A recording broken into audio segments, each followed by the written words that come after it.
अयोध्या में रामलला की प्राण प्रतिष्ठा के बाद राम दरबार की प्राण प्रतिष्ठा हुई। पूरे परिवार संग मंदिर में विराजे प्रभु श्री राम।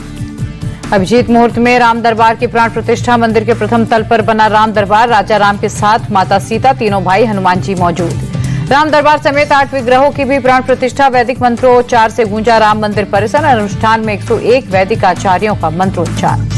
राम दरबार की प्राण प्रतिष्ठा में शामिल हुए सीएम योगी। प्रभु रामचंद्र की उतारी आरती। अयोध्या में राम दरबार के प्राण प्रतिष्ठा के पहले हनुमानगढ़ी पहुंचे सीएम योगी आदित्यनाथ। मंदिर में पूजा अर्चना और दर्शन कर लिया आशीर्वाद। अयोध्या में विश्व हिंदू परिषद के अध्यक्ष आलोक कुमार ने सीएम योगी को जन्मदिन की दी बधाई। संतों ने फूल माला पहनाकर अभिनंदन किया। बेंगलुरु में भगदड़ के बाद भी जारी रहा सम्मान समारोह। Deputy CM DK Shiv Kumar ने आरसीबी टीम को किया सम्मानित। चिन्नास्वामी स्टेडियम में आरसीबी टीम का हुआ सम्मान। बेंगलुरु भगदड़ और मौत पर जमकर सियासत। बीजेपी ने मांगा सीएम और डिप्टी सीएम का इस्तीफा। कर्नाटक सरकार पर लापरवाही का आरोप लगाया। कर्नाटक बीजेपी अध्यक्ष बीवाई विजेंद्र की मांग। कहा, राज्य सरकार को इस घटना की पूरी जिम्मेदारी लेनी चाहिए। बेंगलुरु हादसे पर शहजाद पूनावाला ने कर्नाटक के सीएम डिप्टी सीएम को घेरा। बोले, हादसे के लिए सीएम और डिप्टी सीएम ही जिम्मेदार हैं।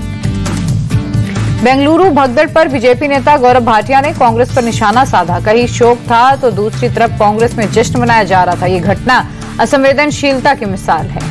बेंगलुरु भगदड़ के बाद पहली बार deputy CM DK Shiv Kumar ने मीडिया से बातचीत की। संबोधन के दौरान डिप्टी सीएम हुए भावुक। डीके शिव कुमार बोले, हादसे से प्रशासनिक सबक सीखना चाहिए। विपक्ष लाशों पर राजनीति कर रहा। कर्नाटक के गृह मंत्री डॉक्टर जी परमेश्वर ने चिन्नास्वामी स्टेडियम का दौरा किया। आरसीबी की जीत के जश्न के दौरान मची भगदड़ में 11 लोगों की जान गई थी। बेंगलुरु भगदड़ पर कर्नाटक के गृह मंत्री जी परमेश्वर बोले, मुख्यमंत्री ने मजिस्ट्रेट जांच के आदेश दिए। जो भी जिम्मेदार होगा उसके खिलाफ एक्शन होगा। बेंगलुरु भगदड़ पर कर्नाटक के मंत्री प्रियांक खरगे बोले, बेहतर योजना और समन्वय से हादसे को टाला जा सकता था। हादसे की जिम्मेदारी ली, सुधारात्मक कदम उठाएंगे। कर्नाटक के सीएम सिद्धरामैया ने क्रिकेट संघ पर फोड़ा ठीकरा। कहा, चिन्नास्वामी स्टेडियम क्रिकेट संघ का है। किसी को उम्मीद नहीं थी कि 2-3 लाख से ज्यादा लोग स्टेडियम में आएंगे। सीएम सिद्धरामैया ने हादसे की महाकुंभ से की तुलना। कहा, कुंभ मेले में हुई भगदड़ में लोगों की मौत हुई, लेकिन मैंने उस वक्त कोई टिप्पणी नहीं की।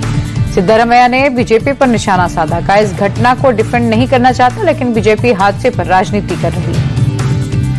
केंद्रीय मंत्री एचडी कुमार स्वामी ने कांग्रेस सरकार पर निशाना साधा। कहा, जब आरसीबी टीम को राज्य सरकार ने आमंत्रित किया तो लोगों की सुरक्षा के पर्याप्त इंतजाम करना चाहिए था। केंद्रीय मंत्री जी किशन रेड्डी ने बेंगलुरु हादसे को बताया राज्य सरकार की नाकामी। का सभी को पता था फैंस वहां जाएंगे, लेकिन सुरक्षा व्यवस्था, यातायात का प्रबंध नहीं था।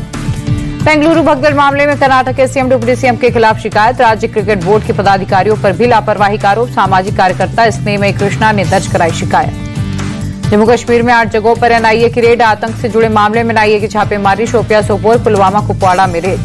पाक जासूस हसीन से पूछताछ में बड़ा खुलासा। आईएसआई के इशारे पर स्लीपर सेल का बड़ा नेटवर्क तैयार कर रहा था हसीन ने आईएसआई को 4 भारतीय नंबर भी दिए। हनी ट्रैप के लिए इन्हीं नंबरों का इस्तेमाल कर रहा था। पीआईओ 2 से 3 बार पाकिस्तान जा चुका था हसीन। पंजाब के रोपड़ से यूट्यूबर जसबीर सिंह गिरफ्तार। जॉन महल नाम से यूट्यूब चैनल चलाता है जसबीर।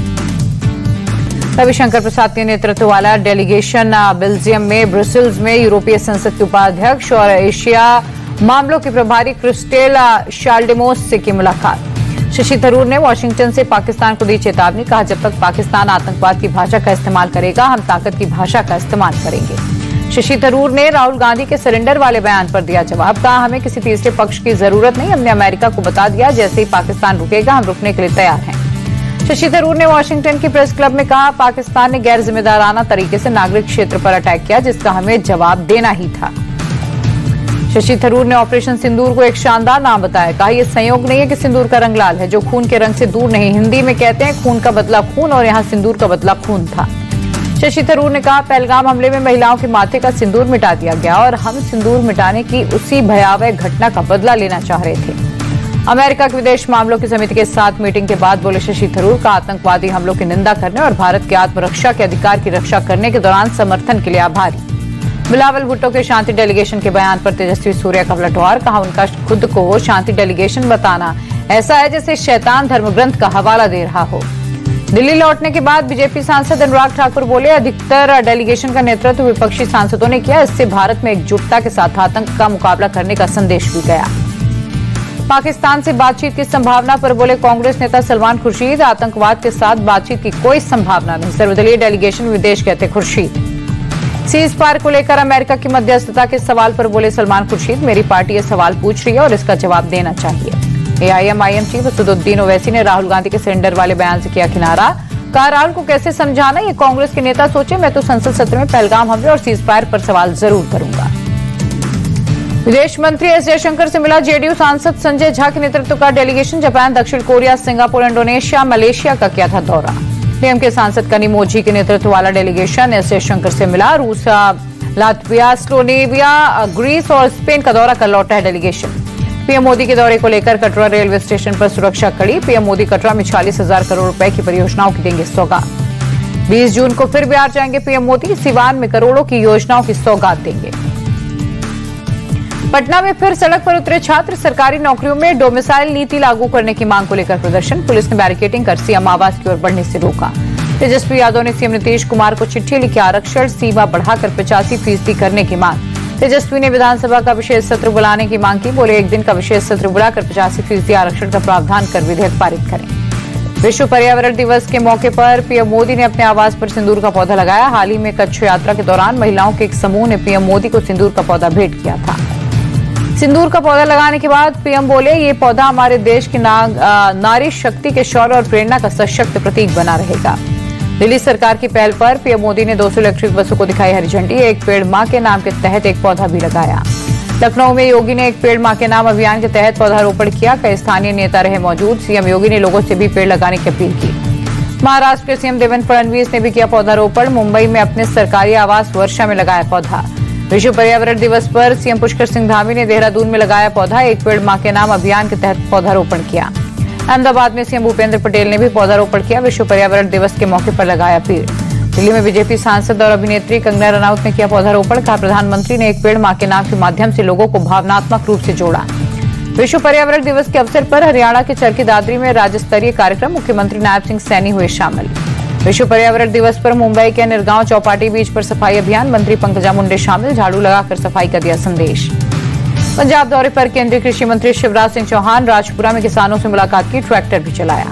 दिल्ली के पीडब्ल्यूडी मंत्री परवेश वर्मा ने साकेत गुरुद्वारा के पास नाले का किया निरीक्षण। कहा पिछले 10 सालों में दिल्ली में कोई भी बड़ी सीवर लाइन परियोजना नहीं बनी। गुवाहाटी में AFPF की 3 बटालियन के कांस्टेबल्स को हथियार सौंपे गए। मुख्यमंत्री हिमंता बिस्वा शर्मा रहे मौजूद। असम के श्रीभूम जिले में बाढ़ की स्थिति गंभीर, जिले के कई गांवों के डूबने से लोगों की दिक्कतें बढ़ी। असम के मोरी गांव में बाढ़ बारिश के चलते हालात बिगड़े, जगह जगह जलभराव, कई गांव हुए प्रभावित। असम में बाढ़ बारिश से अब तक 19 लोगों की मौत, बाढ़ से 14 और लैंडस्लाइड से 5 लोगों की मौत की पुष्टि। असम के सिलचर में बाढ़ के हालात बने, लोगों के घरों में पानी घुसा, पशु और जरूरी सामान लेकर ऊंची सड़कों पर लोगों ने बनाया स्थायी आशियाना। असम के मरीगांव में पवितोरा वन्यजीव अभ्यारण्य के 60% हिस्से में पानी भरा। उत्तरी सिक्किम में रेस्क्यू ऑपरेशन में एयरफोर्स को लगाया गया। 2 MI-41 और 1 MI-39 हेलीकॉप्टर राहत अभियान में जुटे। इम्फाल में भारी बारिश के बाद बाढ़ के हालात, शहर के कई इलाकों में पानी भरने से लोगों की परेशानियां बढ़ी। इन्फ्लुएंसर शर्मिष्ठा पनोली को कलकत्ता हाईकोर्ट ने एंट्री बेल दी। शर्तों के साथ कोर्ट ने फौरी राहत दी, विदेश जाने पर कोर्ट से लेनी होगी इजाजत। इंदौर के कारोबारी राजा रघुवंशी का अंतिम संस्कार हुआ। शिलांग में हुई थी हत्या, पत्नी सोनम अभी भी लापता। हनीमून मनाने मेघालय गए थे दंपति। दिल्ली पुलिस और बदमाशों के बीच एनकाउंटर में 2 बदमाश घायल। दिल्ली के शेख सराय इलाके में रेड लाइट के पास हुआ एनकाउंटर। अरुण लोहिया हत्याकांड में शामिल थे दोनों बदमाश। यूपी के संभल में फिर चला बुलडोजर। सराय तरीन क्षेत्र में अवैध प्लॉटिंग और अतिक्रमण के खिलाफ अभियान। ग्वालियर में नीट की तैयारी कर रहे एक छात्र ने की सुसाइड, पिता की लाइसेंसी रिवॉल्वर से खुद को मारी गोली। वरिष्ठ पुलिस अधीक्षक धर्मवीर सिंह ने दी जानकारी। गंगा दशहरा के अवसर पर घाटों पर उमड़े लोग। हरिद्वार में श्रद्धालुओं ने हर की पौड़ी में किया स्नान। बनारस में गंगा दशहरा के अवसर पर दिखा सुंदर नजारा, गंगा में सूर्योदय के बीच स्नान करते दिखे श्रद्धालु। भारत में करोड़पतियों की संख्या तेजी से बढ़ रही है। 2024 में करोड़पतियों की संख्या 8.8% तक बढ़ी। रिपोर्ट के मुताबिक 3,79,000 लोगों के पास देश के 129 लाख करोड़ की संपत्ति। अल्ट्रा हाई नेटवर्थ इंडिविजुअल की संख्या 4,290। भारतीय कंपनियों को लेकर रेटिंग्स एजेंसी मूडीज और इकरा का बड़ा दावा। का भारतीय कंपनियां टैरिफ और वैश्विक तनाव से निपटने में सक्षम। मई महीने में सर्विस सेक्टर में मजबूती दिखी, लगातार 40वें महीने 50 के ऊपर रहा PMI। रोजगार में भी रिकॉर्ड इजाफा। HSBC इंडिया की ताजा रिपोर्ट में दावा। भारत में सैटेलाइट इंटरनेट सेवा जल्द होगी शुरू। संचार मंत्री ज्योतिरादित्य सिंधिया बोले, स्टारलिंक को भारत में लाइसेंस जल्द मिलेगा। हुंडई और किया ने ओला इलेक्ट्रिक में अपनी हिस्सेदारी बेची। हुंडई ने 2.47% और किया ने 0.6% हिस्सेदारी अपनी बेची। चीन समेत सीमावर्ती देशों के लिए एफडीआई नीति में कोई बदलाव नहीं करेगी सरकार। सोर्सेस के हवाले से खबर, 2020 में जारी निर्देश अभी रहेगा लागू। सेमीकंडक्टर चिप बनाने वाली कंपनी एनवीडिया एक बार फिर दुनिया की सबसे वैल्यूएबल कंपनी बनी, माइक्रोसॉफ्ट को पीछे छोड़ा।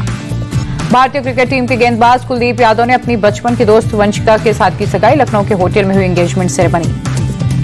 कुलदीप और वंशिका की एंगेजमेंट सेरेमनी में परिवार के करीबी सदस्यों और दोस्तों के अलावा उत्तर प्रदेश के कई क्रिकेटर शामिल हुए।